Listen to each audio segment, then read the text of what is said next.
Bazinga! My fellow Big Bang theorists.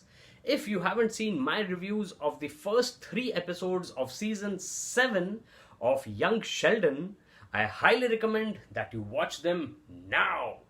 Episode 4 was all about Sheldon and Mommy Mary returning home deep in the heart of Texas. It wasn't much of anything to rave about. I feel it is one of the weakest episodes of the series. It did not set up or resolve any major plot points, so I won't waste any more time on recapping it. Instead, let's talk about the 5th episode, a Frankenstein's monster and a crazy church guy. Now, this episode had me in splits right from the start. Sheldon says, and I quote, "I would like to know fewer people, not more." Absurd, true that, my little friend.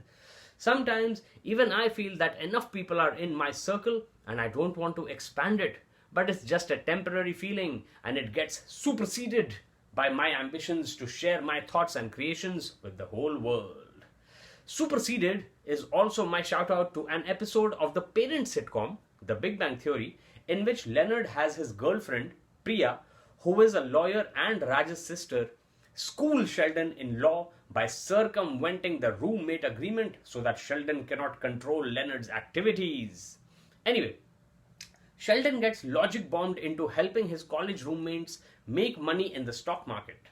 Meanwhile, Mary gets advertising influenced into donating money to an evangelist, which comes back to bite her in the butt quite spectacularly. Speaking of spectacular events, Missy and Billy Sparks throw a party, the highlight of which is fireworks gifted by Georgie.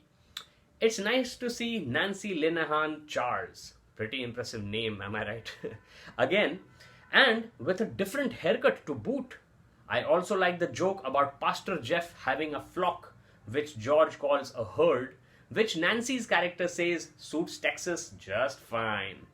I like wordplay as much as the next person, unless that person is Donald Trump, in which case, Cov Fefe, you blithering king of idiots. I think a term better suited to describe Billy Sparks is simpleton. The opposite is true for the AI that Sheldon and his cohort have created, since it has seemingly gained sentience. Solution? Defenestration. That is just a big fancy word for throwing something out of a closed window. But what is the word for a firework rocket that shoots into a window and hits Mary's butt? You tell me the word in the comments and I'll make sure you get a big shout out in my next Young Sheldon review video. Until then, live long and prosper, shoot for the stars and be kind. Also, the TV tropes of what goes around comes around, aka instant karma, also appear in this episode, since Mary gets way more misfortune than the fortune she prayed for, and Missy contributes more than money in the church's collection plate, which Mary has rejoined. Watch my other reviews, sports shorts, live streams, travel vlogs, and raps and rhymes.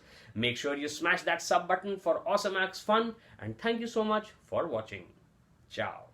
As a parting shot, I will say that speaking of artificial intelligence gaining sentience, read my book An Android Awoke, which is all about science fiction set 420 years into the future.